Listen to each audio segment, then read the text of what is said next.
What's going on, y'all? Welcome back to the Straight Facts YouTube channel. And you know it's NFL draft week now, and we've been running through these prospects. We hit the whole offensive side of the ball, quarterbacks, running backs, wide receiver, tight ends on the YouTube channel. Make sure you go check those out. But now we're going to shift our focus here. Of course, I'm here with my man, Matt Valdovinos, our NFL draft expert around these parts. And I think we're getting into the trenches today, Matt. And I know that's your area. Yes, sir. We're getting into some of the most exciting players in all of football, both college football and the NFL, the edge rushers, some of the most dynamic athletes and huge frames. And this class has some really, really good talent here. We might see, three of them go in the top five. I've got 6 first-round picks. At least I value these players as first-round talents, and I think that probably we'll see at least 5 of them go in the first. So I'm Yep. very, very excited. Yeah, super deep edge class. I mean, we've seen just in the last 4 drafts, Brian Burns, Joey Bosa, Bradley Chubb, and Chase Young all become Pro Bowlers already. So Mm-hmm. in a class this deep where Matt says he has 6 first-round talents, we might see 8 first-round picks come from this edge position. So these are some pretty important guys. You're going to want to stay locked into this video. But let's kick it off, Matt. Who you have at number 10 with the edge rushers? Yeah, number 10 is USC's Drake Jackson. Jackson's been talked about a lot throughout the process, had a strong freshman campaign after being a very highly touted recruit at USC. And so a lot of people thought that maybe he would be the number 2 to Kayvon Thibodeau's 1 coming out of that freshman year.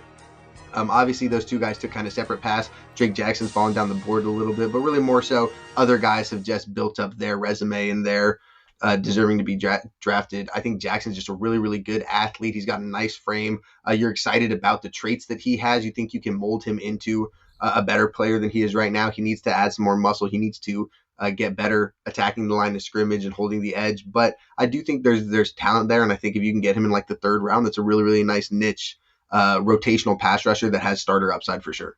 Right. Yeah. And you talk about that slide from, Thibodeau over the years. What are NFL guys, NFL GMs going into the draft rooms now really liking still about Drake Jackson, even though he's slidden down those boards? Yeah, I mean, like we said, the traits, you're going to get a 6'2", 6'3", 250. It was weird. He weighed in 254 at the combine, but 273 at his pro day. So you can kind of expect like a 260, which is a strong frame to have for a defensive end. With 34-inch arms and 10-inch hands with 82-inch wingspan. Like that's just a frame that's going to hold weight really, really well. He's not super tall, so it's not super lean. Like we saw a guy like Gregory Russo come out. You wonder if he can add weight. Drake Jackson, you think he's going to be able to play that 260, 270 weight for the entirety of his career. And then in terms of his athletic testing, he did very, very well for the limited stuff that he did at both the combine and the pro day. Jumped a 36-inch vertical at 254 pounds at the combine, which is pretty impressive, and then a 10.7 broad jump. So dude's a freak athlete. He's twitched up, and he's going to be – I think he's got a good chance to be productive in the league if he goes somewhere he can sit for a little bit. Right. And I think the league is actually shifting more towards those athletic edge guys to where probably 10 years ago you want someone that's going to, maybe blow into a offensive lineman more and get, down. Dirty, But now these yep. guys that are getting around and more athletic, I think that's where the league is shifting. So, It's a passing league, right? And those yep. are the guys that get after the quarterback the fastest. All right. Oh, I like that one. Let's go to number 9. Going on to number 9 is Pennsylvania Penn State guy Arnold Ebiketie. A guy who's really, really risen late in this draft process. I think some guys have him as high as the 5th or 6th best edge rusher in the class. I have him here at 9. He needs to improve his development. Like that's the biggest thing. He's very raw, but the physical traits are there. They're very tangible. You see 6'2", 250 right around there. Kind of the same frame you get from Drake Jackson, but he did test at his pro day. 4.65 40 with a 1.69 split. A sub 1.7 is really good for an edge rusher. So he's probably a better athlete, I think, to his talent than Drake Jackson is. I think Jackson's a little further in his development. And so, but both of them are still falling behind where they are. They're not ready to start right away. So if that's the case, give me the better athlete. And I think Ebiketie is that. Okay. And this is actually a guy I have seen get mocked in the first round. Of course, you're more in the film. My studying is more just seeing numbers and the mock draft. So where are you just a little low there? Is it just the fact you don't think he's game ready yet? Or is it maybe just a talent and, attribute thing as well? I still think I think he's going to get exposed on early downs if he does play right away as a starter. I think teams can run after him. I think NFL offensive tackles and guards are going to get after him, be able to get him off of his spot. So I think right away he's best fit in as like a situational pass rusher. Maybe you have 2 starting defensive ends, but you've got light depth. He would be a guy that you want to bring in, come off of those starters, and then play off of them. maybe get the offensive tackles playing in the game, warming up. You're planning for those veterans.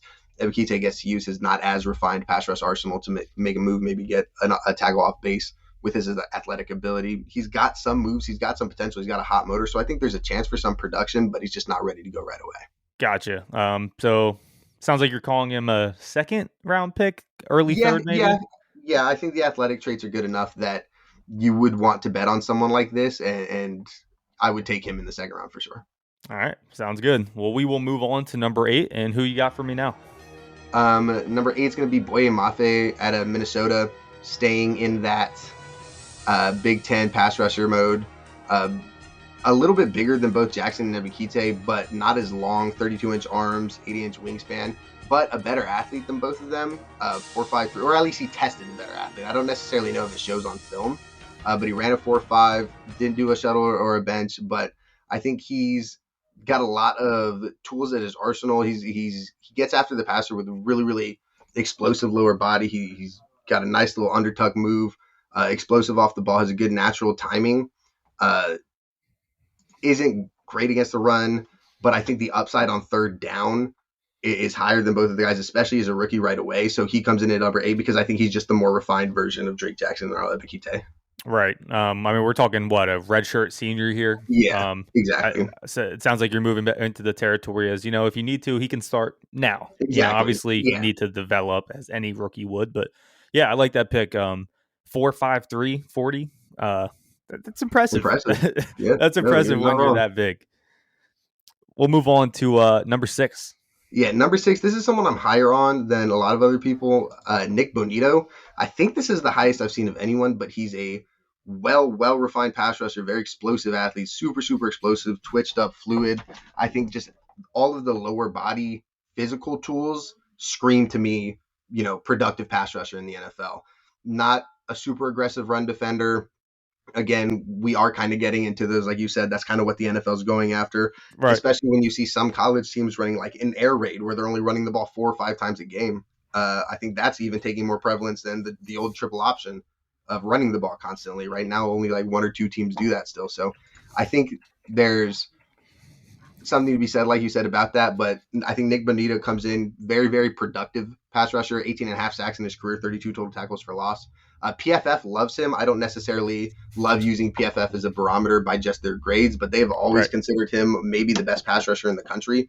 And I think that consistently happening speaks volumes. And I trust the guys and what they're looking at. I just don't necessarily love using the grade. Mm-hmm. But I think Bonito probably fits in better as like a Sam linebacker in a 4-3 or a 3-4 outside linebacker where there's some pass coverage dropping off, kind of in like what TJ Watt did a little bit earlier in his career before he was like DPOY candidate, that the Steelers would like to do. I think that makes the most sense for Bonito. And I think if he does get into a spot like that, instead of just being a traditional hand in the dirt DN, he's going to be really, really productive. He's going to be able to expand on his play style and what he did at Oklahoma. Right. And I'm not going to lie, I have some worries about anyone that played for the Oklahoma defense, because you look at the last 2 years and, that wasn't the side of the ball that team was really too high about when it came to production. But, I don't mind that. Like you said, you're probably a little higher than others. I think this is probably a consensus late third type of guy. And you're talking maybe second. Maybe. I feel like not talked about a ton, but is talked about or is viewed relatively highly. I think, third is probably the floor. I don't see him getting out of day 2, but I think a team could like him, especially if they run that 3-4. He's the best fit for that. In my opinion, that would make sense to me that maybe you would take him over some other edge rushers just because they don't fit your defensive scheme as well. Sometimes, they want a thicker defensive end that's going to play inside of the tackles with an outside linebacker playing outside the tackles who's going to be a little bit lighter. So that would make sense to me. All right. Well, we're on the number 6, if I'm not wrong. And you pointed out 6 first-round guys here, Matt. So now I'm interested. Not only am I interested in what order you have these guys, there's a couple guys I want to hear how you think about. So let's get right into number 6. Yeah, well, the first one, like we always talk about, I do come after it as if I was the GM of a team. So injuries plays a part into that. And so number 6 is David Ojabo, edge rusher out of Michigan. There's a decent shot that I would think he would maybe third or fourth edge rusher. It would be him and his teammate, I think, are right in that same tier, Aiden Hutchinson, and there are some other guys there, but I think David Ojabo is right there with them. not a productive player in college, but really displayed impressive traits, extreme athletic ability, lower body, was very strong against both the run. And I think it's a huge projection, but we're going to see a team, I think, take him in the first round. And I think he's going to be he's going to outproduce his college numbers in the first couple games of his career. Now, he did tear his Achilles during this draft cycle. So you might not get him until his second year in the league. That would, I think, drop him out of the first round. I think in that range, maybe a team takes him in that 29, 30, 31, 32 range if they really, really love the prospect, which I think some teams would. But otherwise, I don't think we see him last much longer in the second round. Right. And to me, Ajabo is really this is a boomer bust pick. This is a guy that, didn't even grow up playing football and only started 1 year at Michigan. You add on that Achilles. Obviously, you're on the boom side more than the bust side here. So if you're the key on like one thing about Ajabu that really sold you on him, what would that be? It's the burst. It's the ability to, as soon as the ball is snapped, to close the distance between him and the quarterback. I think it's elite. Now, is it still elite off of the Achilles? We're going to have to see. But with the way players have progressed through injuries recently in all sports, from ACLs, Achilles in general, I don't necessarily think that this is the end-all be-all and this is going to take that away from him completely. I think he's going to bounce back and still be a really, really dynamic athlete. And that translate, and the size with that also plays into it, but it's the burst, it's the ability to get upfield and after the quarterback. Right, yeah, definitely an exciting prospect here. I think a lot of guys are keying in on the top of this edge rusher class, but when you do get further down, there's a couple guys that like you're not surprised if they're a top 3 guy in this class when we're talking 5 years down the road, and I think Ajabu is the perfect example of that, to be honest. Yeah, but guaranteed to outproduce his collegiate career at the next level. Yeah. Almost. All right. Top 5 time, Matt. Top 5. You gave a little hint about Ajabu's teammate there. I'm interested to see where you have him. Maybe you won't have him quite yet at 5, but we'll move to 5 first. So what do you got here? Yeah, I don't have a Mr. Hutchinson at number 5. I do have Florida State's Jermaine Johnson, formerly of Georgia. Johnson, super well nuanced pass rusher, projects to be a starter right away.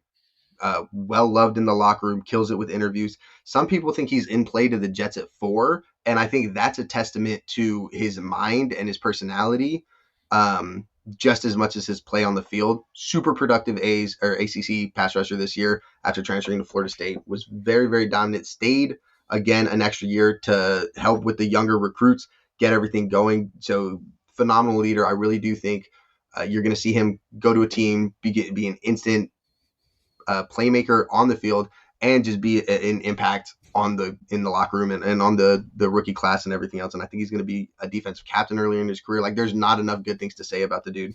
And like I said, already nuanced. He's been in college for a little bit. He's been at a number of big time programs with Georgia and Florida State, but both of them known for producing quality edge talent. And I think you can see it in Jermaine Johnson. He's just a really exciting prospect overall. Doesn't have the elite athletic ability that some of the other guys have, but super talented player. Yeah, I'm not gonna lie. I have Johnson on 3 if I had to rank him myself. Now I'm a little biased. I'm an ACC football guy ever since Pitt has been there, but I watched him be the ACC Defensive Player of the Year last year. And when you look back at it, a guy that comes from Georgia, right? Like these guys from these great schools that were coached well, and then go somewhere else and still succeed to that level. I'm excited to see Jermaine Johnson in the NFL, but I'm sure we're excited for really all of these guys. So I want to hear who you have it for. Even though I do think you're low on Jermaine Johnson, it's really hard. You're picking between a bunch of really good guys at this point. And 3 of the guys that I have over him, might be top 5 picks. So we'll see. And I guess he could be 2, but I think they're a little bit more likely. And with Johnson, he might be the rookie sack leader, right? Like, I wouldn't be surprised if that happened, but I just think with some of the other guys, you're getting a little bit more upside. Cool. Let's get to 4. I think. Number 4 is the upside guy, right? Trayvon Walker, a guy who sounds like he might be in contention for the number 1 overall pick after being a lot of, it's going to be Aiden Hutchinson or, it's going to be Ike Mekwanwu. No, we get now Trayvon Walker's entered his name into the discussion. And this is a dude who's still learning how to be a pass rusher. Did not play a ton at Georgia and also kind of played a little bit out of position, or at least won't be playing there when he's in the NFL. At Georgia, because the line was so stacked, played a lot of this 3-4 defensive end hybrid inside outside tackle, or defensive end inside outside of the tackle. But you look at the measurables, you look at the 6'5", 270, long arms, big hands, a 4.5 140, a 1.54 10-yard dash. That's the first 10 yards of the combine. The first 10 yards of the 40-yard dash. That's what I believe to be the most indicative of burst for offensive and defensive linemen. I agree. A 1.7 is a good number. Anything under a 1.7 is solid for a defensive lineman. A 1.5 is pretty ridiculous. And so just an absurd athlete, great size, violent hands, very aggressive at the point of attack. So, he's got the upside tools of a pass rusher, but already has the ability to be a dynamic run defender at the next level, especially when he's going to play outside the tackles. I don't think there's going to be as bad a transition when you're going from playing inside the trenches in the SEC. I think you could probably hang on the edge in the NFL. And so I think there's a lot of upside with this pick. I think there's a reason he's entered his name into that number one overall discussion. And I think there's also a solid floor. I think the floor is maybe a guy like Jadeveon Clowney. And so I like this player, and I don't love him. Right, I wouldn't take him number one overall over the other guys, but I do really, really like the profile that he brings and what you get out of him. Yeah, and I love how you're just talking about all these guys. A lot more positive and a lot less negative than some of the other positions we hit. Just a testament to how deep how this good is it is. at edge. Yeah. Well, it's ridiculous. These four, my top four guys are legitimate all top 10 prospects. Yeah, that is. I mean, 270 running a 4.5. Insane. I mean, yeah, he's going to catch running backs. Yeah. He's going to catch running backs in the open field, which will be a highlight in its own. But top 3-time Matt, I feel like I know who you have at 3. And number 3 is Michigan's Aiden Hutchinson, the favorite, I think the betting favorite right now to be the first overall pick. Love Hutch, high motor, right? Constantly running, going at 110%. Coaches, loved by his coaches, loved by his teammates. A locker room guy that you're going to want on the field immediately. Dynamic run defender, strong hands, well profiled in his pass rush arsenal, has a myriad of different moves, but there's no elite trait. Yep. And that's what separates him, and that's why I don't have him as the top guy. I think the floor, phenomenal, right? And will he be the rookie sack leader? Maybe. I think there's a shot. But to me, I think if you're betting on a guy to be an all-pro, you could ask 100 people, and I don't think you're getting more than 5 to 6 people picking Aiden Hutchinson. If you put the top 5 guys in this class all in the line, and you say pick one to be an all-pro one day. Yeah. I mean, you kind of said it there. He doesn't maybe stand out athletically above a really bunch of stacked guys that just pop on the numbers that they put up at the combine, pro day. You have it. But maybe the most skilled when it comes to technical get moves, making at the line, getting to the quarterback, and has done it on the biggest stage in college football, which impresses me. Second, I believe, or was he third in the Heisman voting? I think he finished second. I don't know off the top of my head, but I know he was a finalist. I'm pretty sure he finished second, but I'm not going to say you're too low on him. There's one name that's definitely above him. I am interested to hear the other person above him that's not named Kayvon Thibodeau, but yeah, I'm not mad at this at all, Matt. I think we've seen teams in the last month and a half really become less and less sold on Aiden Hutchinson being the number one overall pick as things go in this draft. And while the floor is probably still there, who knows where that ceiling is? So I'm not mad at you slating him in at number 3. Yeah, and then number 2 is someone who's got a similar athletic profile in George Karloftis out of Purdue, another Big Ten guy. The difference between these two is I think George Karloftis is innately a little bit more strong. He's also longer. It's a similar size. I think he's a little bit shorter, but if his arms are the same length as Aiden Hutchinson and he's 2 inches shorter, that means that his frame's overall longer. It takes more for the tackles to get into his body and less for him to get into the tackles. And I also think Karloftis is the best hands in the class. I really do. I think phenomenal nuanced pass rusher. I think he's going to have one of the better hands pass rush arsenals in the league pretty early in his career. I think whatever he's done to, coming out of Greece to be the NFL's Greek freak, I think dude's got a really great chance to be a super productive player, both early on in his career and long term. Some people like to throw out the Ryan Kerrigan comps because he went to Purdue. I don't hate that, but I think he's a lot more nuanced than even Kerrigan was coming out. I think he's got some of that like J.J. Watt hand fighting, some of that that's really, really impressive stuff, just quick hands to get himself clean and get into the tackle's body and get after the quarterback. I think some people have him this high. This isn't necessarily a super hot take. But we're going to see George Karloftis get drafted way too late. And I don't think the separation between his career and Aiden Hutchinson's will be much at all. Okay. Yeah. So If that's what any, I was right? going to kind of get into. Some people have him this high, but this isn't the consensus spot, certainly, among others. And hey, getting compared to Ryan Kerrigan, even if it's just because your school isn't shabby at all. I mean, people can think of Kerrigan now maybe as not the most productive player, but don't forget what that man did in Washington for a long time. Career sack leader. Yeah, I'm not mad at this one at all. I'm happy that you nailed the number one, meaning because Oh yeah, that's the guy who I have number one as well. Some people don't believe it.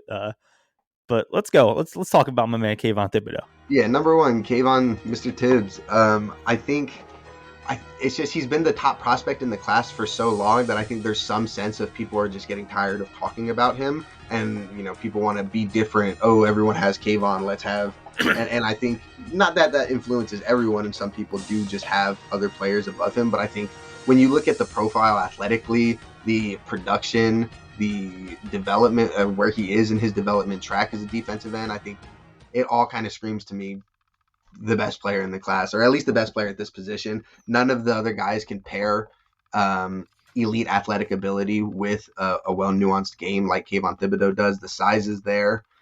Long time production is always a really, really good sign for pass rushers, right? He had a big 9-sack season as a freshman. He impacts line of scrimmage. He gets hands on balls that are being thrown. I just think when you look at everything, it's really hard for me to envision him not working out. And I Yeah, think people are talking about him potentially sliding, but I think not enough people are talking about how Brad Holmes is well known as a draft the best player available.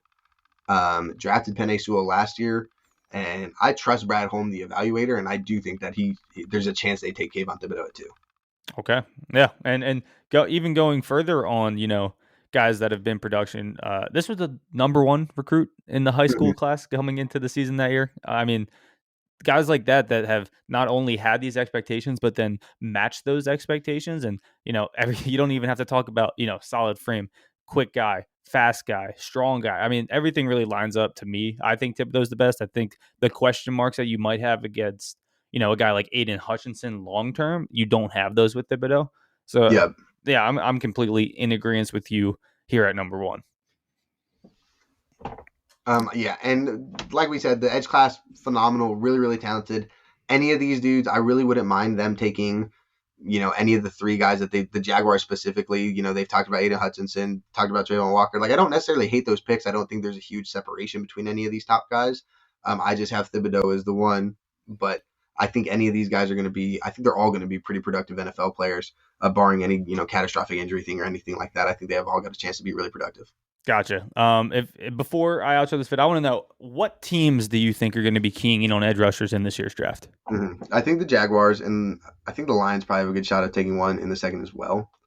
After that, I want to say the Texans at 3. This is what's crazy is that the first 4 teams, I think, all have an edge rush need. Now, that doesn't necessarily mean they're going to take them because they also might have a need at offensive tackle, and there's some really, really good players over there as well.